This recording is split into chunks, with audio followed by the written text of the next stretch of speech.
Senior صحافی اور تجزیہ کار جاوید چودھری کے مطابق باب ووڈورڈ دنیا کا مشہور رپورٹر اور مصنف ہے۔ باب نے زندگی کے اہم ترین سال واشنگٹن پوسٹ میں رپورٹنگ کرتے گزار دیے۔ واٹر گیٹ سکینڈل اس کی زندگی کی اہم ترین سٹوری تھی۔ یہ نہ صرف رچرڈ نکسن کا سیاسی کیریئر کھا گئی بلکہ اس نے امریکہ کی سیاسی اشرافیہ کے کردار پر بھی سوال اٹھا دیے۔ یہ سٹوری باب ووڈورڈ نے اپنے ساتھی رپورٹر کارل برسٹن کے ساتھ مل کر کی تھی اور اس نے پوری دنیا میں تہلکہ مچا دیا تھا۔ باب نے صحافت کے ساتھ ساتھ کتابیں لکھنا شروع کر دی۔ اس کی اب تک 21 کتابیں آ چکی ہیں جن میں 14 بیسٹ سیلر ہیں اور ان کتابوں نے اسے کروڑ پتی بنا دیا۔ 2010 میں امریکہ میں ہمارے ایک ملٹری اتاشی ہوتے تھے، بعد ازاں لیفٹیننٹ جنرل بنے اور پشاور کے کور کمانڈر رہے۔ یہ آج کل بھی ایک اہم پوزیشن پر تعینات ہیں۔ واشنگٹن میں ان کا باب ووڈورڈ کے ساتھ رابطہ رہتا تھا۔ کسی میٹنگ کے دوران انہوں نے باب سے وہ پوچھ لیا جو برسوں سے ہم سب امریکی حکمرانوں اور ایک دوسرے سے پوچھتے آ رہے ہیں۔ ان کا سوال تھا، امریکہ پاکستان کے ساتھ کیا کرنا چاہتا ہے؟ میں باب کے جواب کی طرف آنے سے پہلے آپ کو یہ بھی بتاتا چلوں، 2010 میں بھی پاک امریکہ تعلقات میں سرد مہری آ چکی تھی، لہذا ہمارے ملٹری اتاشی کا سوال بر وقت اور بہت اہم تھا۔ باب نے دائیں بائیں دیکھا اور ہنس کر جواب دیا، جنرل صاحب آپ میری تازہ ترین کتاب کا صفحہ نمبر 328 پڑھ لیں، آپ کو سمجھ آ جائے گی۔ ان دنوں باب ووڈورڈ کی کتاب اوباما زاوار آئی تھی۔ یہ عراق اور افغانستان کی جنگوں میں صدر اوباما کے کردار سے متعلق تھی اور یہ شائع ہوتے ہی بیسٹ سیلر بن چکی تھی۔ ملٹری اتاشی کے پاس کتاب موجود تھی۔ انہوں نے فوری طور پر صفحہ 328 نکالا۔ یہ صفحہ صدر اوباما اور نائب صدر جو بائیڈن آج کے صدر کے درمیان ٹیلی فونک گفتگو پر مشتمل تھا۔ یہ لمبی گفتگو تھی جس میں نائب صدر جو بائیڈن صدر اوباما سے کہتے ہیں، آپ یہ یاد رکھیں ہم نے افغانستان کے ذریعے اپنے اہم ترین مشن مکمل کرنے ہیں، یعنی القاعدہ کا خاتمہ اور پاکستان کے جوہری اثاثے۔ یہ آگے چل کر مزید کہتے ہیں اور ہم نے یہ دونوں کام الگ الگ کرنے ہیں۔ اس کے جواب میں صدر اوباما کہتے ہیں، جی ہاں، یہ اہم ترین کام خفیہ رہنے چاہیے، عوام کو ان کے بارے میں کانوں کان خبر نہیں ہونی چاہیے۔ یہ 441 صفحات کی کتاب کا چھوٹا سا ٹکڑا تھا، لیکن یہ پاکستان کے بارے میں امریکی عزم کا ثبوت تھا۔ ملٹری اتاشی نے وہ صفحہ اور اپنی آبزرویشن لکھ کر پاکستان بھجوا دی۔ اس وقت ہو سکتا تھا کسی کو یقین نہ آیا ہو، لیکن اگر آج کے حالات دیکھے جائیں تو ہم بڑی آسانی سے امریکی عزم کو سمجھ سکتے ہیں۔ امریکہ کیا چاہتا ہے، ہم یہ بحث چند لمحوں کے لیے روکتے ہیں اور پاکستان اور افغانستان کے تازہ ترین تنازع کی بیک گراؤنڈ کی طرف آتے ہیں۔ جنرل پرویز مشرف نے جولائی 2007 میں لال مسجد آپریشن کیا تھا۔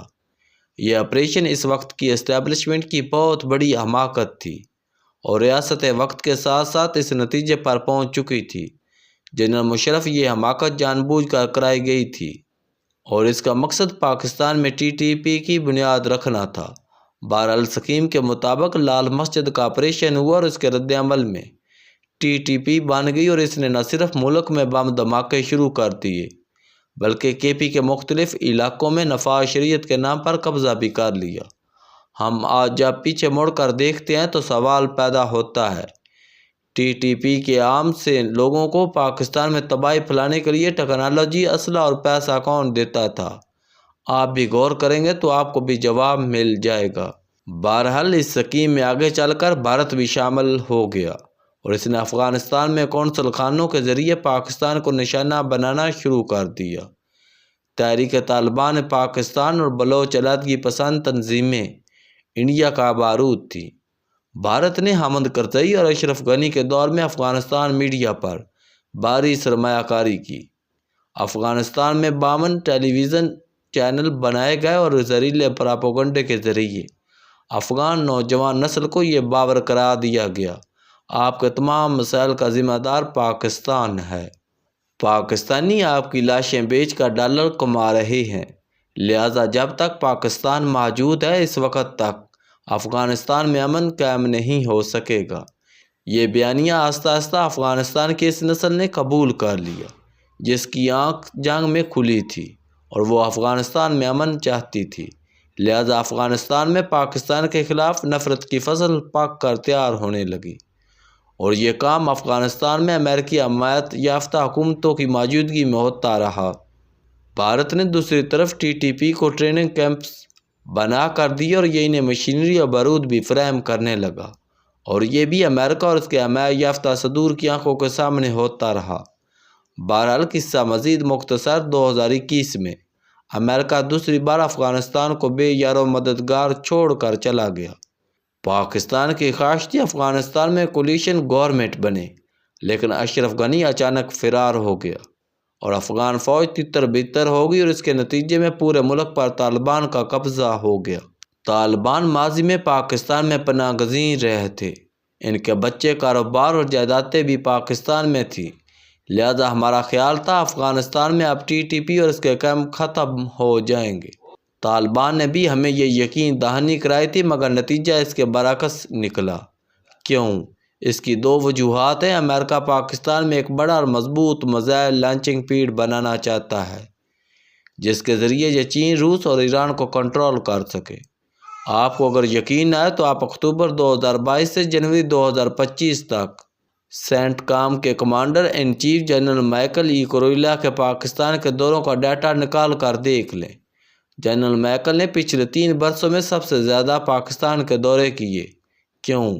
کیا یہاں کوئی جنگ چل رہی تھی؟ دوسرا مقصد اوباما ازاوار کا صفحہ نمبر 328 ہے، یعنی پاکستان کے جوہری اثاثے، اور یہ کام افغانستان اور پاکستان کے اندرونی سہولتکاروں کے بغیر ممکن نہیں۔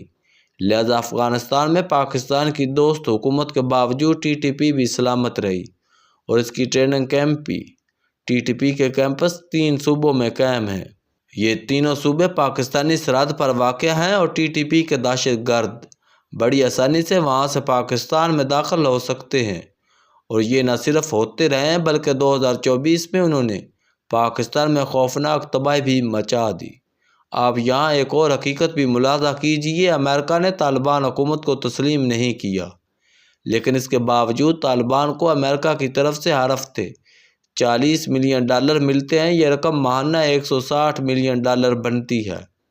امریکہ نے اگست 2021 سے اگست 2023 تک افغانستان کو $2.6 بلین امداد دی، جبکہ یہ 2021 سے 2024 تک افغانستان پر $21 بلین خرچ کر چکا ہے۔ یوں امریکہ اس وقت بھی افغانستان کا سب سے بڑا ڈونر ہے، اور آپ اس کی تصدیق گوگل تک سے کر سکتے ہیں۔ دوسری طرف بھارت TTP کی مدد کر رہا ہے۔ اب یہاں ایک اور حقیقت بھی ملاحظہ کیجئے، PTI ملک کی سب سے بڑی سیاسی جماعت ہے، اور میں دل سے عمران خان کو محب وطن سمجھتا ہوں، لیکن سوال یہ ہے، عمران خان 2011 سے پاکستان میں بڑی بڑی ریلیز، جلوس اور جلسے کر رہے ہیں۔ ان 13 برسوں میں TTP نے ملک کی ہر سیاسی جماعت اور قیادت پر حملے کیے۔ بے نظیر بھٹو کو شہید کر دیا گیا۔ اس سے قبل کراچی میں کارساز کے علاقے میں بم دھماکوں میں 180 ورکرز شہید کر دیے گئے۔ بلاول بھٹو اور آصف علی زرداری کو آج بھی تھریٹس ہیں۔ پشتون TTP نے پشتونوں کی سب سے بڑی اور پرانی جماعت ENP کو مکمل طور پر تباہ کر دیا۔ مولانا فضل الرحمان طالبان کے استاد ہیں، یہ ان کے مدرسوں میں تعلیم حاصل کرتے رہے، لیکن اس کے باوجود TTP نے انہیں 2024 میں الیکشن کمپین نہیں کرنے دی، اور نون لیگ بھی آج تک کھل کر KP میں الیکشن نہیں لڑ سکی۔ لیکن TTP نے PTI کے کسی جلسے اور جلوس کو نشانہ بنایا اور نہ دھمکی دی۔ کیوں؟ سوال یہ ہے، اگر عمران خان پاکستان اور پاکستانی نیوکلیئر پلانٹ کے محافظ ہیں تو پھر یہ TTP کے سب سے بڑے ٹارگٹ ہونے چاہیے تھے، لیکن یہ کیوں نہیں ہے؟ میں عمران خان کی ذات پر شک نہیں کر رہا، لیکن ہو سکتا ہے یہ نادانستگی میں پاکستان کی مخالف طاقتوں کے ہاتھوں استعمال ہو رہے ہیں۔ ہم اب آج کے حالات کی طرف آتے ہیں۔ افغانستان میں TTP پاکستان کے بارڈر پر بیٹھی ہے۔ اس کا صرف ایک ٹارگٹ ہے اور وہ ہے پاک فوج۔ یہ ہر اس مقام کو تباہ و برباد کرنا چاہتی ہے۔ یہاں پاکستان کا جھنڈا لگا ہے، یا یونیفارم نظر آتی ہے۔ 2014 سے لے کر 2024 تک سوشل میڈیا کے ذریعے عوام اور فوج کے درمیان دوریاں بھی پیدا کر دی گئی ہیں۔ عوام بالخصوص پی ٹی آئی کے کارکنوں کے دلوں میں یہ بٹھا دیا گیا ہے۔ پاک فوج ملک میں جمہوریت اور انسانی حقوق کی سب سے بڑی دشمن ہے اور عمران خان کو اس نفرت کا لیڈر بنا دیا گیا۔ اس کیمپین اور کوشش کو صرف ایک مقصد ہے: دنیا کی واحد اسلامی جوہری طاقت کو ایٹمی اثاثوں سے محروم کرنا، اور اگر خدا نخواستہ ایک بار یہ ہوگا تو پھر پاکستان کو بدقسمتی سے عراق، لیبیا، شام اور یمن بنتے دیر نہیں لگے گی۔ لہذا یقین کریں، نشانہ صرف پاکستان ہے، باقی سب بہانے ہیں۔ اور یہ حقیقت باب وڈورڈ نے 2010 میں صفحہ 328 پر لکھ دی تھی۔ کاش عمران خان بھی یہ کتاب پڑھ لیں، شاید اسی سے انہیں پلان سمجھ آ جائے۔